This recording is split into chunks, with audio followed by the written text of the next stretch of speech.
boogie in it.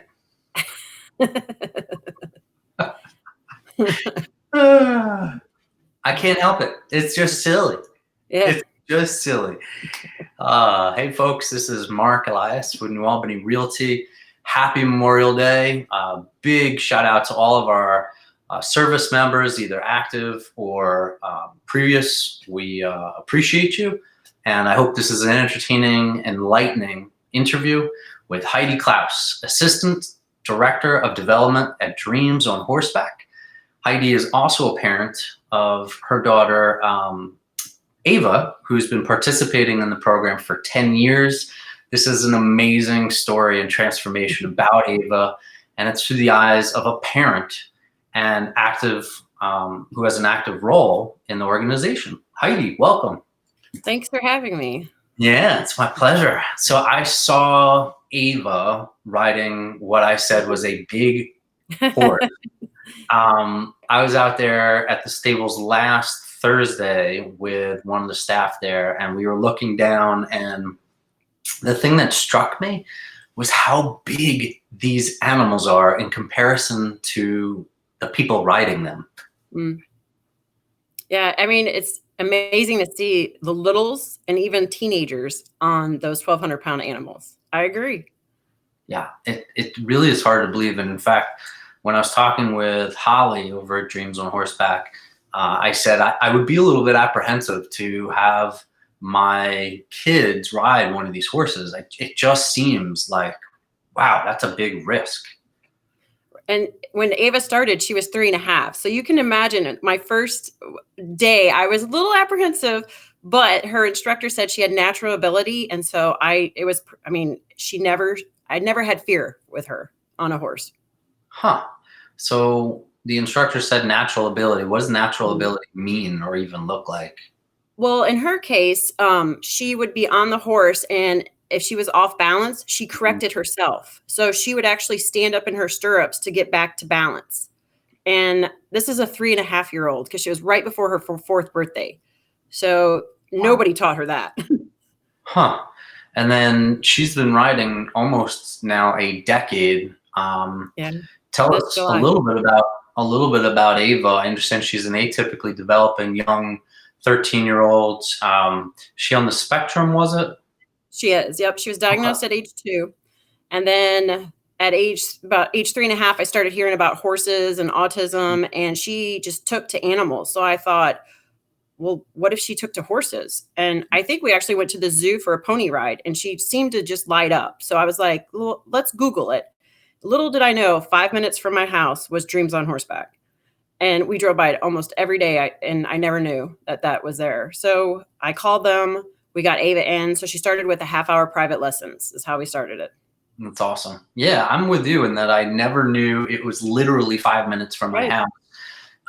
Last year, just by happenstance, I saw the horses close to the fence there on New Albany, Reynoldsburg, New Albany Road.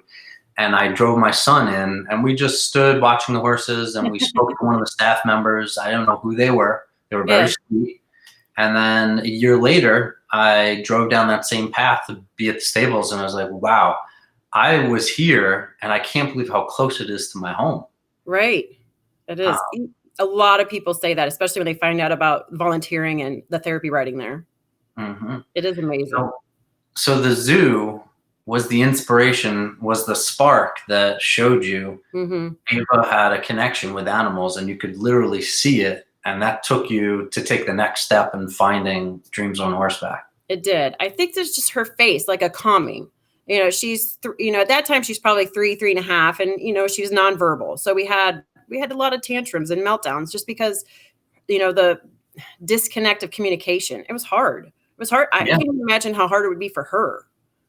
Yeah, I mean, even for typically cognitively developing child, they're still learning the communication skills. And so, that challenge, it's probably even more comprehensive. But what's really cool is you could visually see there was a change. Right. And even that first day of riding, we filmed it, and she was nervous at first because she's never been there. And that's one thing that's hard for her. but once she kind of got familiar with this area, and then actually when they brought Tater out, it was like she calmed down. She listened to the instructor, and she did everything she was told to do, which, for me, seeing that as her, being almost 4 and the struggles we were going with at that time, it just blew me away. Like there was more in her than I knew, because it's hard to guess what she knew and hard to guess what she didn't know. Yeah. You have to challenge your child to see what their capabilities are, Right.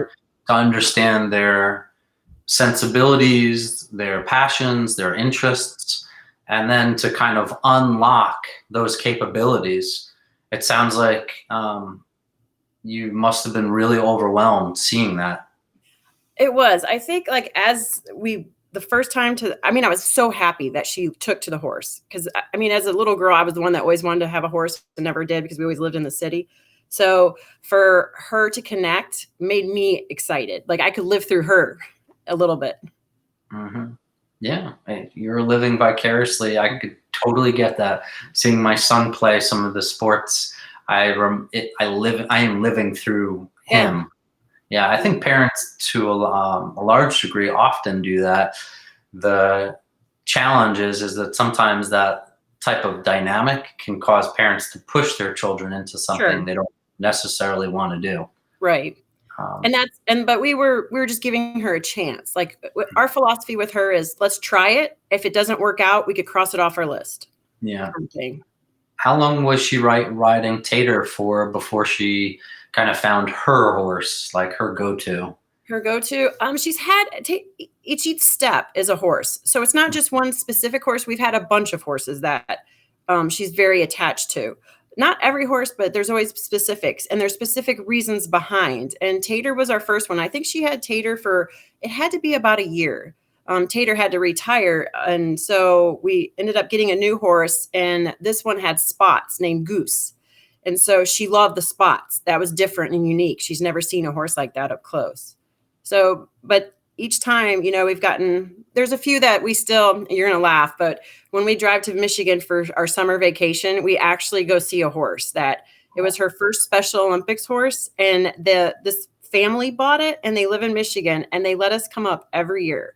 Now, mind you, we've been doing this for 4 years. Like we take a detour and we go visit Leo. He's a paint. He has a blue eye and a brown eye, and that's what she loved. Wow. And she will say that that's her favorite horse because he was her very first Special Olympics horse, and she won her very first medal with him. Oh my God, that is so touching. Mm-hmm. So, but yeah, I said, what family goes to Ohio to buy a horse and inherits a family? But they're so super kind, and they let her ride them when we're there. And so, yeah, it's really neat. And so when you go to visit that horse, is she like so super excited, and does she brush the horse, and did they let her ride? Yes, they do. So they saddle her, we brush them and get them ready, and then they put the saddle on, and they just let her lead him around. And he's like their pet. They just let him go in the backyard, and I'm always like, are you sure? And they're like, yeah, he's fine. Because they have a pasture, and then they have the backyard area that she always gets to ride him around in. Wow, that's so cool. Yeah. But like I said, who goes to buy a horse and inherits a family? And that's funny. It's really nice. But they did see when they came, and she said when he was leaving, she gave him a hug and said, I love you, Leo. Thank you for Special Olympics. And I think that just touched them so hard, so much that they were like, oh, you can come visit anytime. And I just looked at him and I said, are you sure? Because I will.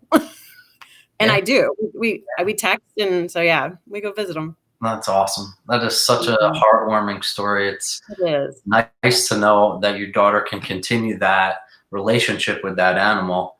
Has Ava lost any of her beloved four-legged participants? We did. We actually this year. So Bailey was her I think Bailey and Leo are tied. She just doesn't know it. But so he became her Special Olympics horse 2018 and 2017. So she had never won a gold medal, and we worked so hard. We worked 4 years for this gold medal. And for a child to stay on task, you got to imagine, even for a typical child, to stay on task for 4 years for a goal. And for her, I mean, I can't do it for school, but for horseback riding, I can, and she does. And so when we went to Special Olympics, the first one she competed in, I mean, she was a rock star. And everybody said she got second. And so we all were just like, oh, because I mean, the hard work, and we didn't want her to get upset and, you know, be discouraged, because it's hard to teach that to children. And so that's when, you know, she did shake the first place winner's hand and said she was going to try again the next day and beat him. And so we were like, okay, fingers crossed. The next day she was ready. She rode beautiful, and she got first place, and she jumped up and down. She was so excited. Like, Ava doesn't show a lot of emotions. Like, she shows basic emotions, but I know when she's excited and happy, but I don't know if you would, if you didn't know her. You know what I mean? Yeah, sure. And so everybody was there cheering, crying. She was so excited. And then the next year she went back and won 2 gold medals with him. And this is the biggest part that I love, is her first gold medal. She didn't think she won gold. So they put her up on first and she was excited. But when they placed that medal on her neck, she said, "For Bailey." That's what she yelled out, "For Bailey." And it was like, she knew they're a team. It's not her alone. You know, she wouldn't have gotten it without Bailey.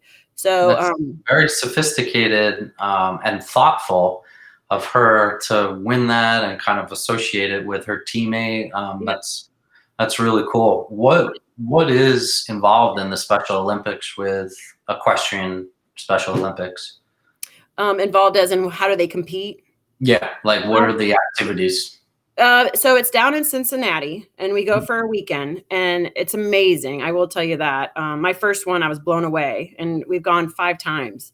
But they have different competitions, like barrel racing for Western, equitation, which is like rail work. So there could be 6 horses or more or less, and a judge on the loudspeaker gives out commands, and the kids have to, do what the command is. If that's whoa your horse, change direction.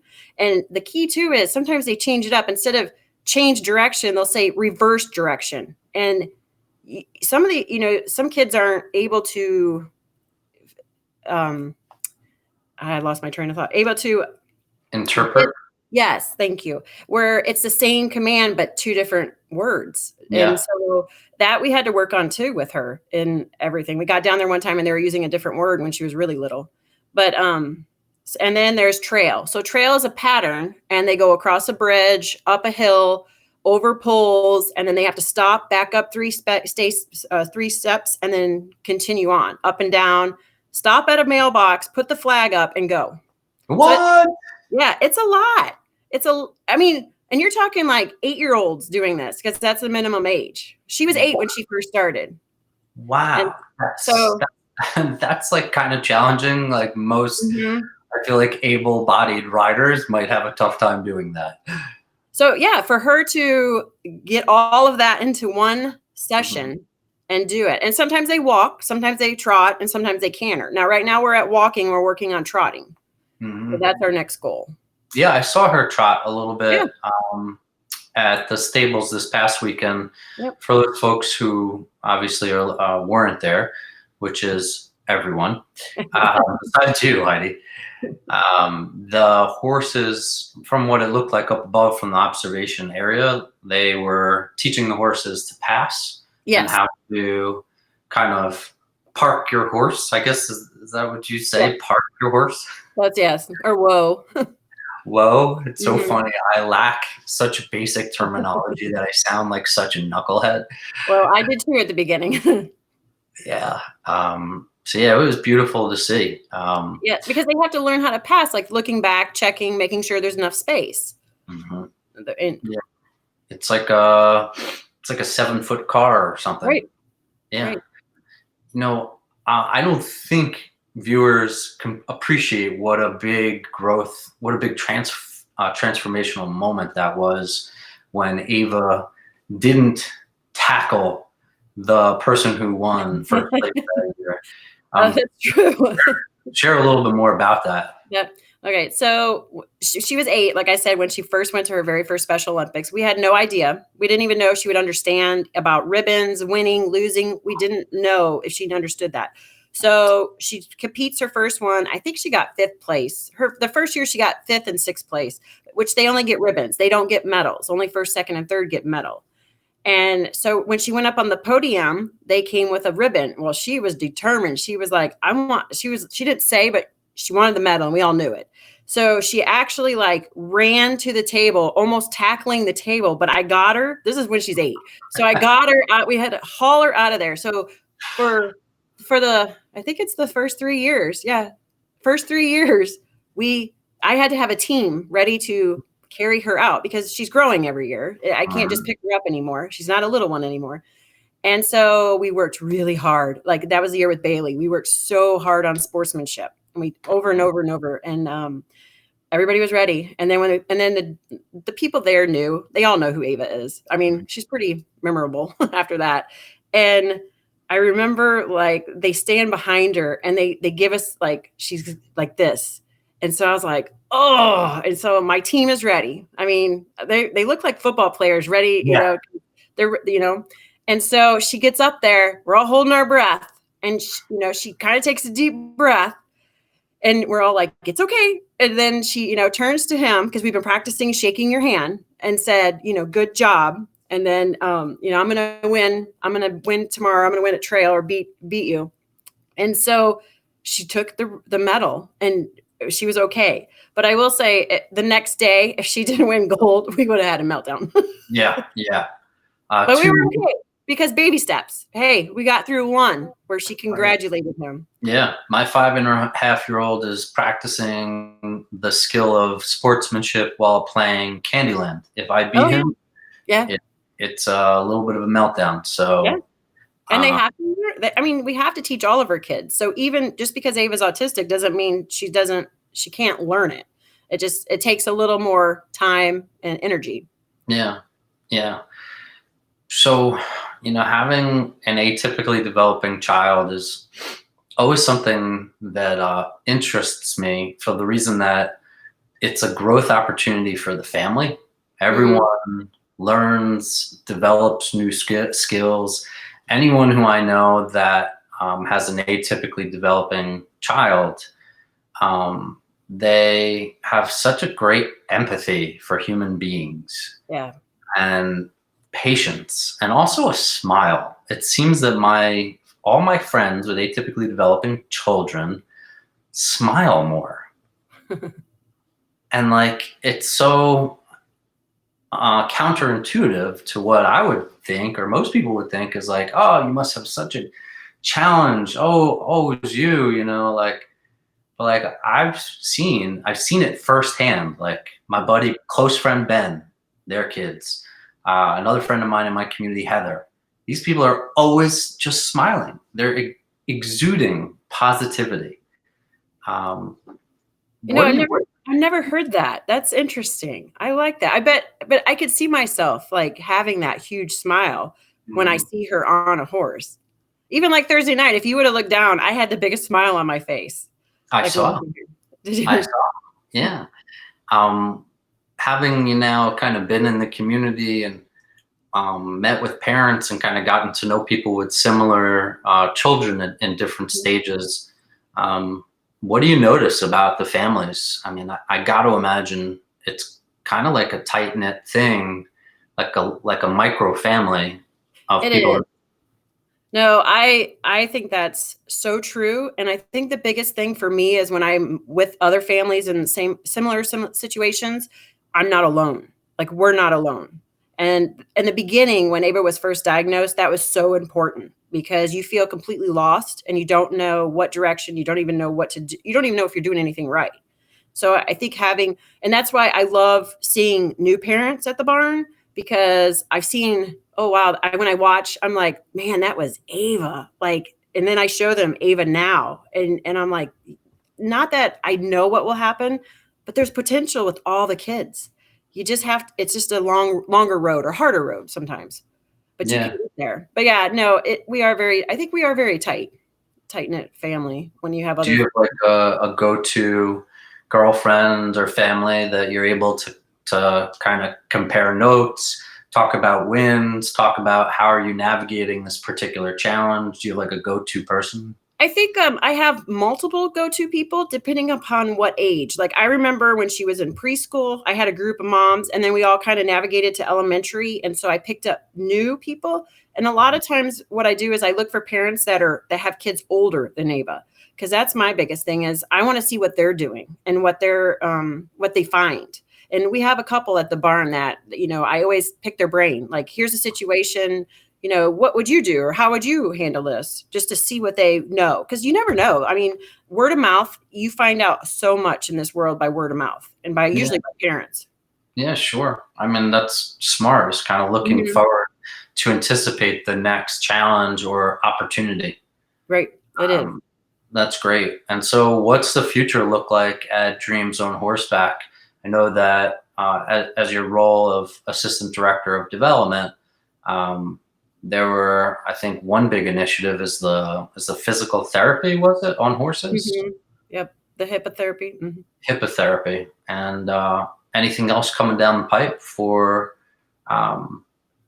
I think my biggest thing that I'm interested in is the vocational. And why am I interested in that is because that's for 14 and up.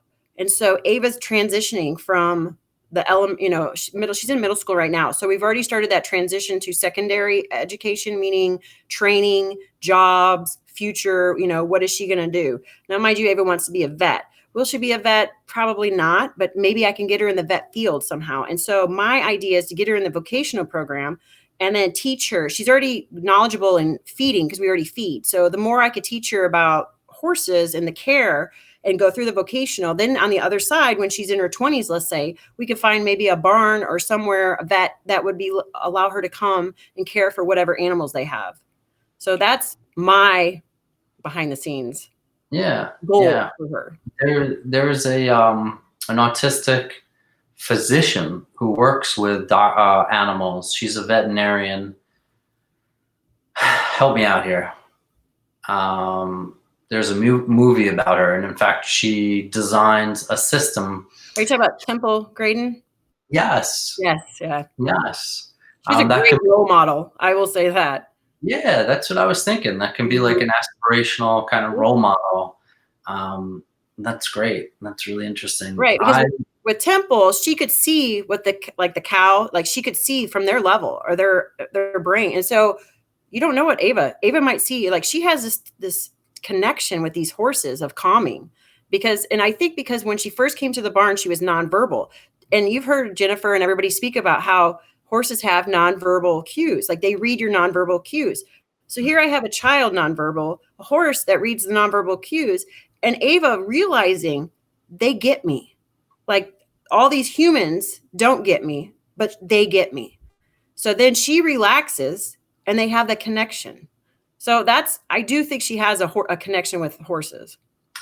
I realize your house must be a madhouse. You're taking this call from her room. Does she have horses, like stuffed animals, horse pictures? Like, I mean, your Facebook is filled with these really beautiful photos. It's filled with. This is actually my oldest daughter. If I went into Ava's room, yes, you would. It's covered with horse stuff. We have big stickers. We have pictures she draws, pictures that I've taken. We have stuffed animals. Yes, we have a lot of horse. That's awesome. That is awesome. Well, I know just from having been at the barn for a brief period of time, it's a really magical experience. Yeah. Anyone who loves horses, that wants to help volunteer and support this organization, I encourage you to do so. I mean, it is so cool. Just being in the barn, I was so happy. It is. The smells. I mean, they have different smells, but it's just the barn smell. Like I walk in and I'm immediately just relaxed. Like the horses are there. They nicker at you and just they're excited to see you as I'm excited to see them. Yeah. How do we manage to take that state of mind and transition it to every moment in our lives? How do we manage to do that? I wish there was. Yes. Oh, I could use that. That would be amazing if I could. Smell is a very powerful thing. I wonder if there's a way to capture like the smell of a barn in a candle, so you could light the candle. Yeah. There you can invent something and you would have a ton of people. There you you go. What was the smell consist of? It would be like I think hay, it's the hay, the whole sawdust. yeah, sawdust, but maybe the cedar wood, like some of the stalls that have that cedar, Mhm. it's just outdoorsy. I mean, and Don't skate over it. Come on, don't skate over it. Don't skate over the biggest. the horse smell, like the horses themselves too. Horse manure. Gotta Yeah, love a well, little that horse. too. But Gotta see, love. I don't smell it hardly anymore. You do get you like unless it's fresh, but I don't smell it. Oh yes, I was out there and I got a fresh one, and it was good. It was good. It was pretty powerful. I don't know if that scent overpowered the candle. If people would want to buy that candle. Oh, that's terrible. Oh, that's funny. Yeah. Well, I mean, scent is a very powerful thing. If Yeah. there would be a way to kind of capture that and bring it with us, Mhm. um, I know one of the ways that you do that is through your photography. Yeah. That's what I love to take pictures. I love horses' eyes. There's so much in there, and if you can get really close and a great picture. So you always see that all over my Facebook page is I like horses' eyes. Yeah, yeah, I noticed that, and you have that as your cover image at the Yeah. top of your Facebook Yep. page. That was Yep. Bailey. Bailey was the one he colicked this I think January or February and had to be put down. And so and it was hard for Ava. Like it took I think it was about 5 weeks before she processed it and then finally cried. But we talk about him all the time. We talk about happy memories and we say he's a star and he watches over her. And so I think it's good for her to talk about him. Absolutely, it's good for everyone to talk about, to talk while they're going through the grieving process. Mhm. Yeah, I know that something is bound to pop up with the loss of my mom after when my dog passes. I just know I didn't quite process something. And when my animal goes, I feel like there's something coming down the pipe. Yeah. I've never lost an animal. Have you? I did. I had a lab before I had kids. And so the kids were really little. And to be honest, we put her down. I thought the kids would be upset. I didn't realize how much I would be upset. Mhm. And it was hard. It was very hard. And it wasn't until we did get her cremated. When they brought her back to me, then I felt calm, like she was back in the family. And I never thought I would have that. I bought Mhm. from my house with my dog cremated in it, but she's a part of the family. I mean, Yeah, she was my first baby, so that's right. Yeah. it was I it talked with didn't a veterinarian about an in-home kind of euthanasia. Mhm. What my personal feelings are, I don't want her to go on like a cold silver Right, table. right.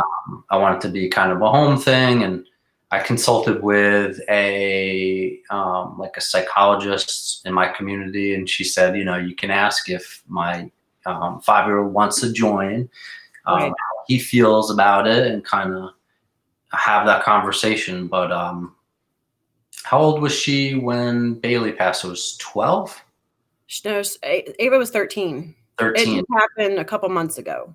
Oh, got it. Was So that it the first time she experienced in like a loss and intimate? yes, I think that close to her. Now, my older dog and some cats at the barn have been, put down or they passed away. I don't think she connected it with them, but when Bailey, to be honest, The Lion King kind of helped. We watched The Lion King, the Circle of Life. Mhm. That kind of explained it in a way that she understood. So when he did pass, Circle of Life, yes, the Circle of Life.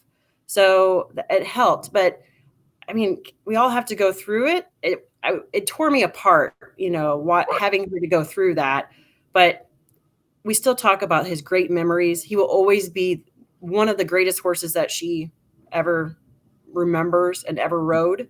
They were Yeah. such a good team. So I'm just proud that when he retired, we baked him a birthday cake. It was his Mhm. birthday. So I've never made a horse birthday cake. So I had to make a horse birthday cake and he What is ate in it. what's in a horse birthday cake? It's molasses, carrots, oatmeal, I believe, and some other little stuff, but I found it on Pinterest. I've never made one until then, Did you and try, we weren't did you try it? sure. I did not try it. Did Ava try it? I'm probably sure she did Yeah. because she figures if they can eat it, she can eat it. I But mean, he liked it. you liked it? Yeah, he ate it, and then we shared it with his other barn mates. They were Oh, all very happy.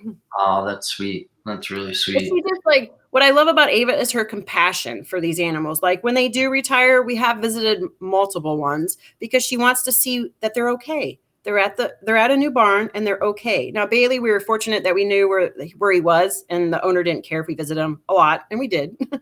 And so she got to see him not weekly, but probably monthly.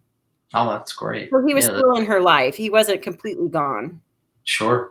Yeah, I think cartoons are a great way of kids kind of learning lessons, Mhm. experiencing grief, experiencing stress, healthy stress. Like my son, he is still getting used to upset, the feeling of being Oh, upset cool. in a film. Like if something doesn't work out, he gets very overwhelmed. If something is sad, he also gets very overwhelmed. And it's interesting how The Lion King was kind of like had layers to it Mhm. that were below just entertainment. Right. And I didn't pick up on it at first. It wasn't until something happened and then she said circle of life, just like Lion King. And I was like, oh, that's a great tool to use. So yeah, that and Inside Out. I don't know if your son's ever watched Inside Out yet. I That think I cried that one. Inside Out, yes. But The if you remember, it had those emotions. Like each of those characters were an emotion. And for Ava, she actually got to put a face to the emotion and understand it better because it's too abstract when we talk about it. You and me could talk about it and understand it, whereas she still doesn't understand it because it's not concrete in front of her.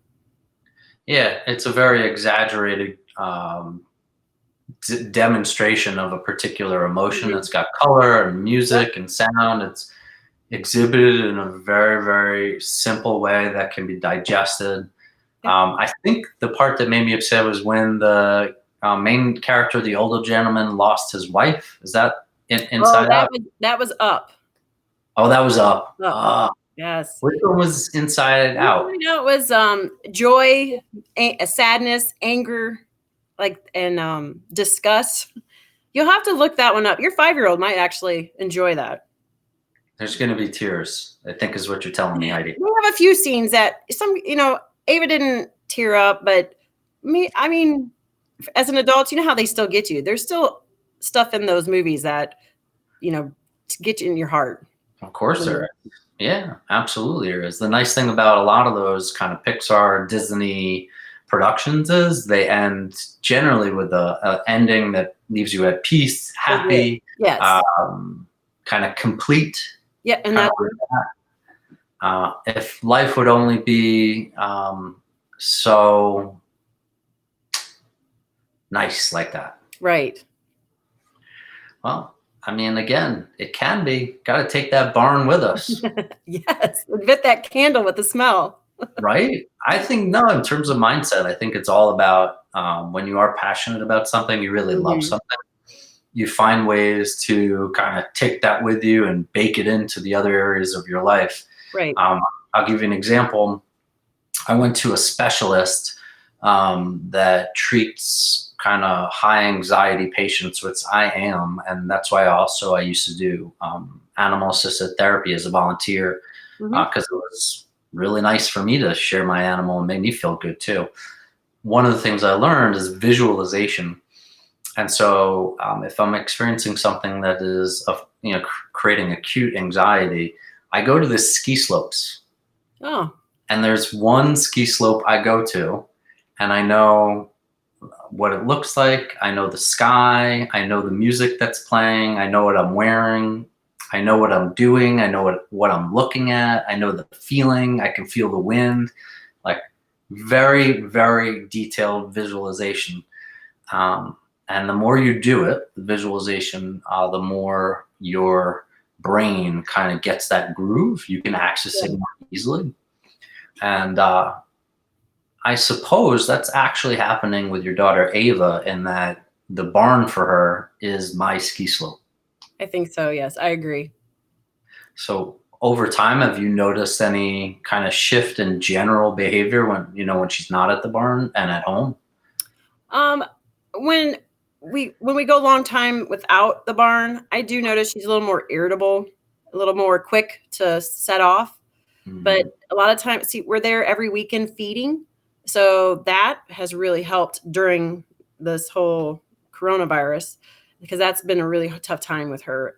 No school and then no riding until just a few weeks ago. We started back in, but Mhm. I do believe going there on the weekends generally helped her stay calm during this and digest all this information and postponing, like the school being postponed every 2 weeks, further and further out.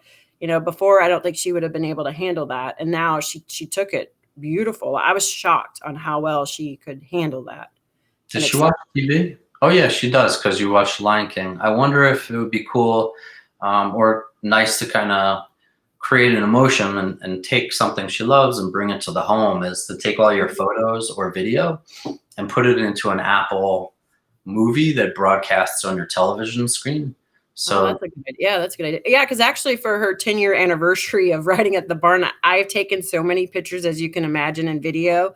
I wanted to put together something of when she started to where she is.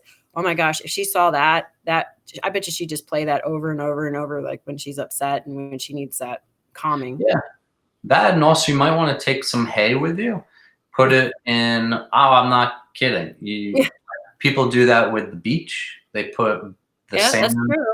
in Yeah. a little jar. You might want to actually take 2 jars and fill it with hay and maybe some of the flooring material, and you could totally shift like Mhm. her. That's a good idea. I think I'm gonna experiment with that. I'll bring some of the sawdust and the hay home and Yeah, just see when she's getting upset if I can trigger it back down. That's a great yeah, idea. I never thought of that. because the scent is the most powerful access to memory Uh-huh. and emotion. I know I'm sure everyone has something. Like my thing about scent is hot blacktop, like blacktop that just got paved or tarred. Yeah. Do you know what I'm talking about? Like Yep, I know exactly what you're talking about. reminds me of like being 6 years old or like on my bicycle, juice box, sunny, bright, beautiful day on the sidewalk. Um, do you have a scent that triggers an intense kind of visceral thing for you? I think mine is the beach. I just for that's just so calming. Like I know you said it earlier, but the beach is really we went there once and as a family and it was like the perfect week. Just and we didn't do anything. That was a thing. Like we didn't schedule a ton of stuff. We were just at the beach, and it was that smell and the sound. That's what I remember. Does Ava like the beach? She did. That was our Well, first. they have a beach candle. I know that. I'll have to try that too. Again, going back to scent, I Yeah. have the beach candle. Oh, okay. I have a beach candle, totally helps chill me out. The other thing I have, which for me works, and I'm not suggesting for Ava, but is a happy lamp. It simulates sunlight Oh, yeah. without like giving you a tan or anything. It's just Right. simulates sunlight. And I so think I need that. let me tell you, I got my like kind of beach style candle. Behind my desk is my sun lamp. It's Sunlight. about 1.5 feet by about 10 inches, and I'm chilling. All I need is a horse in my office. Yeah, there you go. What else, Heidi? Anything else you want to share with our community? This is going to be kind of part of the archive of all the interviews we've done with Dreams. Any other thoughts or feelings you want to share with our community? I think for as a parent to parent, I mean, anybody for parents to want to try, that's my biggest thing is a lot of people say our kiddos maybe can't do certain things, but there's always a way around it. There's always a way to work it. You just have to figure it out. Sometimes it's not the easy way, but you just have to keep working on it. And for anybody else, like volunteers, to come out and support these kiddos or adults that ride and just to be around the horses themselves, because not only does it benefit the rider, it benefits the volunteer. And I've seen it I mean, I see it every day when there's a lesson going on. And so, I mean, for them to try that, even for high school students or learn empathy, I do agree with you. My other two kids they've learned empathy so much and they don't realize it. They're like little therapists when they were tiny, and they would, be teaching Ava, and they picked up the language of the therapy without even really realizing that that's not a normal everyday household event. And so I think like just having kids be around other kids with special needs and not be afraid of them, and even adults, because sometimes I feel like you don't know how to talk to them because you've not been around them. It's not because you're scared of them. You don't know what to say or how to interact. And I think it's a great way for adults and high schoolers, or, the 14 and up, to learn that, hey, she's got a lot in it and they're going on in them. You learn something from them. And that's my thing. Yeah, no, you're 100% correct. I have lived that experience with a buddy of mine. They have an autistic child, and I always am learning, more and more about the child, but I'm also learning about myself, and that there was apprehension, fear. I don't want to like trigger this young dude. Like, I don't know what the triggers are. I don't know his coping mechanism. And so there, because an adult is way more I overthink, as most adults do. Right. It creates that buffer. Yeah. I was just talking about this with somebody on the podcast. I don't think it was someone from Dreams. I don't remember, but she was saying a child approached. Oh, it was Megan Lindholm. I believe it was Megan Lindholm. Anyhow, her child was approached by another kid, and they said, why isn't Kai talking to me? Well, Kai is mute. And the child just went right at the nail. There was no elephant in the living room. Right. No, you're right. I've had a lot of kids, they come up, they'll just be honest and just ask. And I'd love that, because then they go, oh. And so then sometimes they even change it and then approach her different, but then they can interact with her. Like, there's still a way to interact with Ava, even if she's at the time nonverbal. Even now, her language is still, it's a struggle. And I think she looks at the horses as her friends, but we're starting to expand to other kids, which has been amazing to see. But I love it when I see another, just at the playground, somebody willing to come up and, hey, do you want to swing? But they don't care that Ava doesn't respond, but they'll sit right next to her and swing. I mean, it's a start. It's nice to see. Totally. It's more than a start. That's pretty deep. Mm-hmm. Oh, and that's why I want people to come and volunteer too, because then it not only for them, they go home to their families, it grows. Mm-hmm. And so that's like, by the time Ava gets in high school, I want her to have a group of people that they're there for her. They have her back.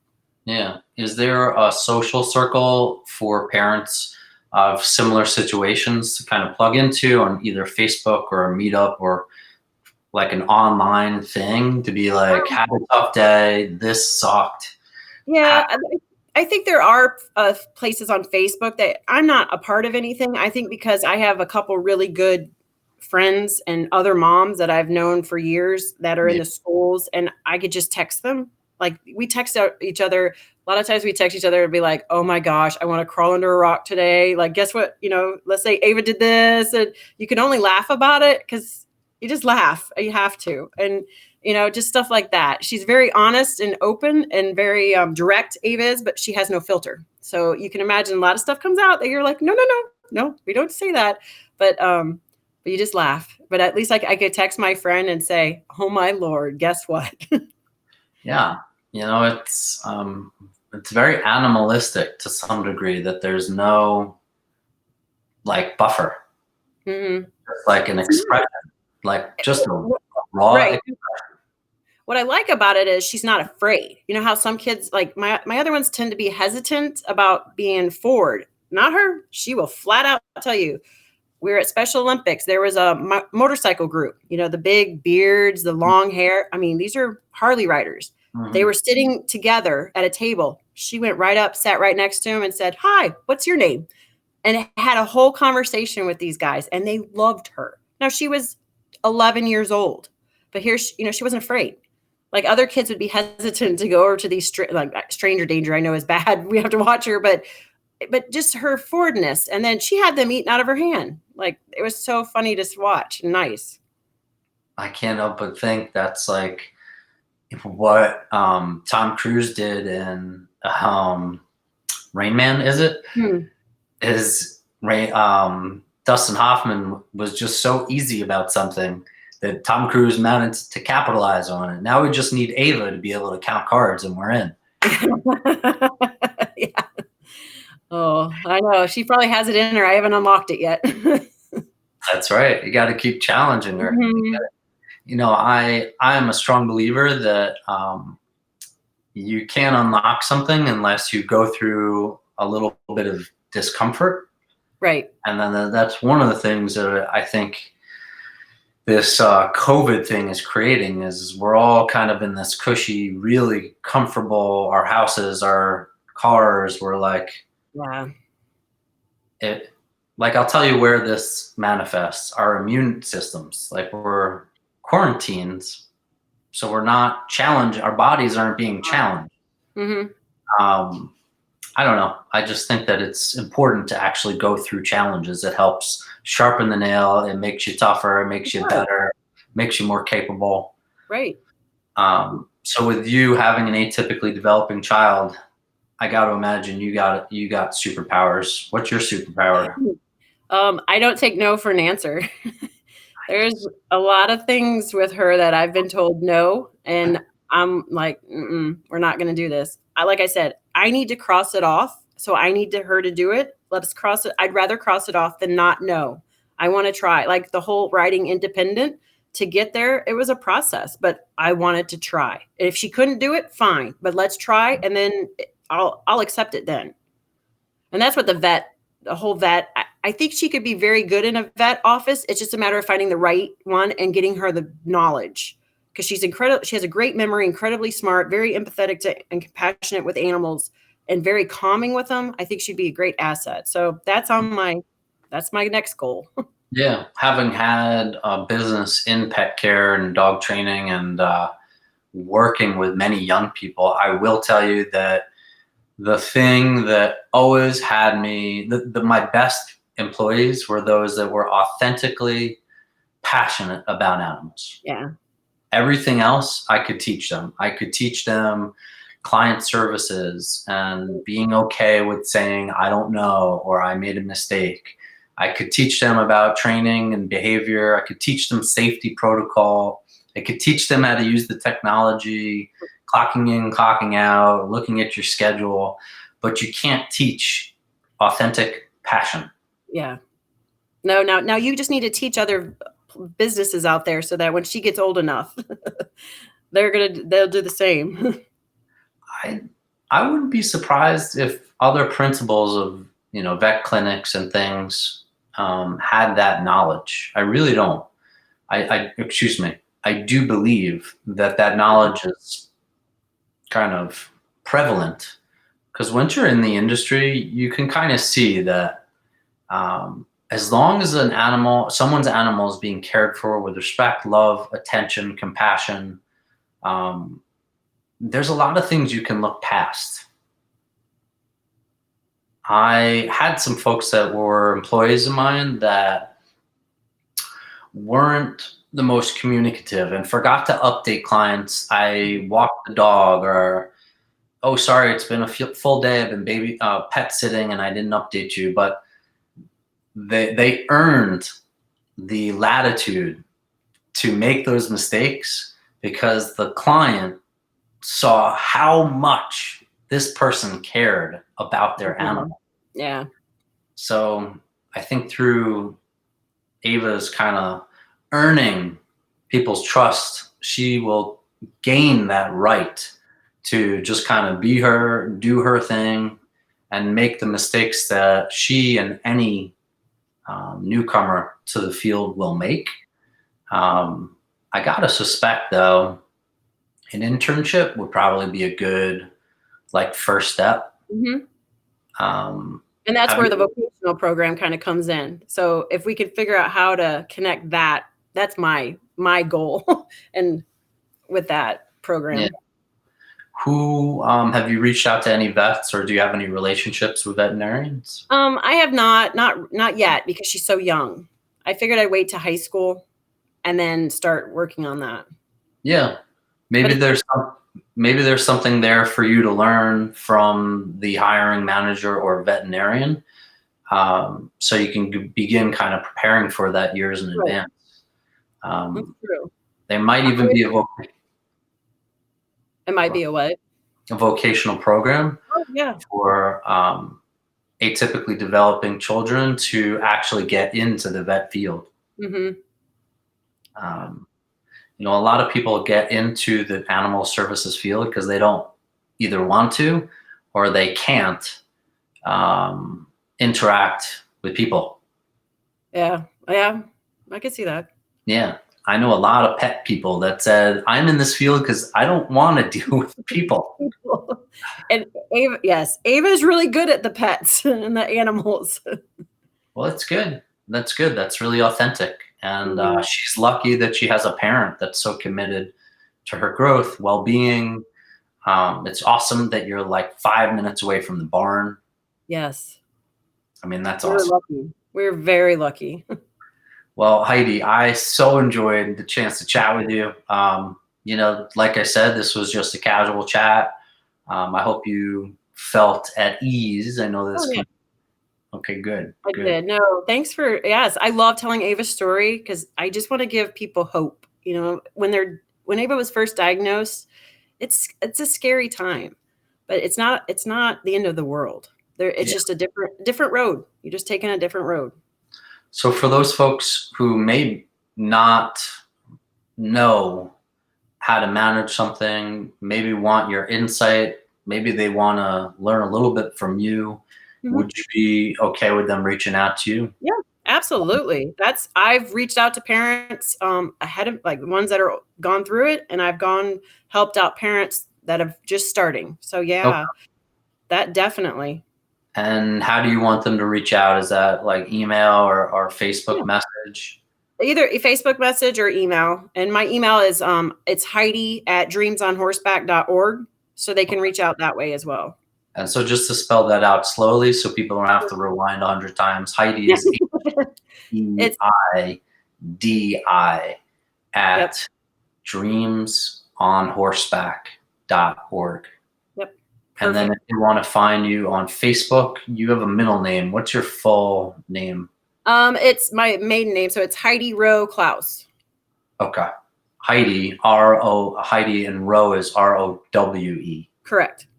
Clous, Clous. Yes. Okay, good. I got that wrong, so I learned something. That's okay. A lot of people do. Awesome.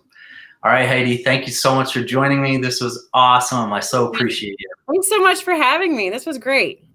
Good. Well, for that, I hope everyone enjoyed. I'm Mark Elias from New Albany Realty, and we'll see you next time. Lots of love.